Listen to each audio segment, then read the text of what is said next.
तो hello doctors, कैसे हो आप लोग। आज हम बात करेंगे अंजन पात्र में। आज मैं आपको ट्रिक बताऊंगा कि कैसे हम जो अंजन पात्र होता है और जो उसका रस होता है उसे हम कैसे याद करते हैं।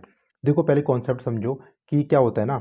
जब हम कभी भी आंखों में अंजन लगाते हैं ना, तो वो जो क्या कहते हैं, आपकी जो मेडिसिन बनी होती है ना, जिस द्रव्य से बनी होती है, जैसे मान लो आपकी कोई मेडिसिन है आंखों में लगाने की, अगर वो मधुर द्रव्यों से बनी हुई है ना, तो उसको हम किस पात्र में यूज करेंगे जिसका रस भी मधुर होता है। जैसे देखो, यहाँ पर क्या है, स्वर्ण क्या क्या कहते हैं, पात्र का रस होता है, मधुर होता है।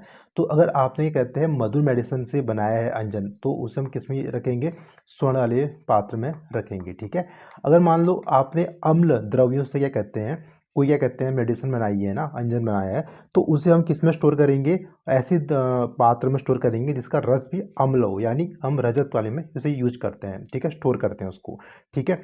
तो अब इसे हम कैसे याद करते हैं कि कौन से पात्र में कौन सा रस होता है। ठीक है, कॉन्सेप्ट आपको समझ में आ गया ना कि हम क्या करना है कि जो हम क्या कहते हैं दवाइयाँ बनाएंगे ना, उसका जो क्या कहते हैं रस होगा ना, तो हमें क्या करना है, वो हम ऐसे पात्र में रखेंगे जिसका रस बिल्कुल सेम हो। ठीक है। मधुर है तो मधुर को हम किस में रखेंगे, स्वर्ण में रखेंगे, क्योंकि स्वर्ण का भी रस क्या होता है, मधुर होता है। ठीक है। अब देखो इसे याद कैसे करते हैं कि किस पात्र का जो रस होता है वो कैसा होता है। देखो, पहले अपने आपको रस बताएं। ठीक है, इस साइड में रस लिखे हैं, इस साइड पात्र लिखे हैं और इस साइड ट्रिक लिखे हैं। देखो, हम इसे कैसे याद करते हैं आपको बताना है। रसों को हम कैसे याद रखते हैं, मधुर, अम्ल, लवण, कटु, तिक्त, कसाई। ये आपको हमेशा सीक्वेंस याद रहना चाहिए कि हम ऐसे याद रखते हैं, मधुर, अम्ल, लवण, कटु, तिक्त, कसाई। ठीक है, ये सीक्वेंस आपको हमेशा याद रखना है। अब क्या याद करना है आपको, इसमें देखो मधुर में क्या जो जो रस होता है वो किस पात्र में होता है, स्वर्ण पात्र में होता है। उसके बाद जो रजत होता है वो क्या कहते हैं, उस पात्र में क्या कहते हैं, रस कौन सा होगा, अम्ल होगा। ठीक है। अब मेष श्रृंग होगा। ठीक है, अगर इसका पात्र बना होगा तो वो क्या होगा, लवण होगा। ठीक है।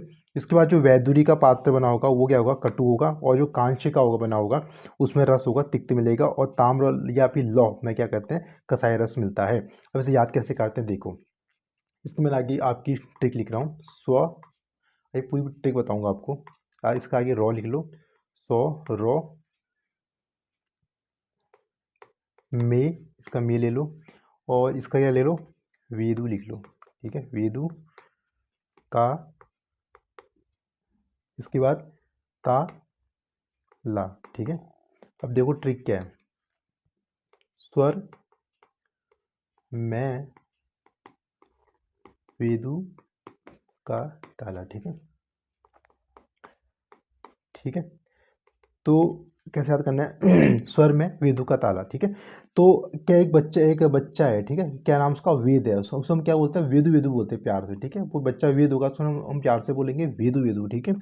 तो क्या है कि सॉरी, कि एक कोई बच्चा है। ठीक है।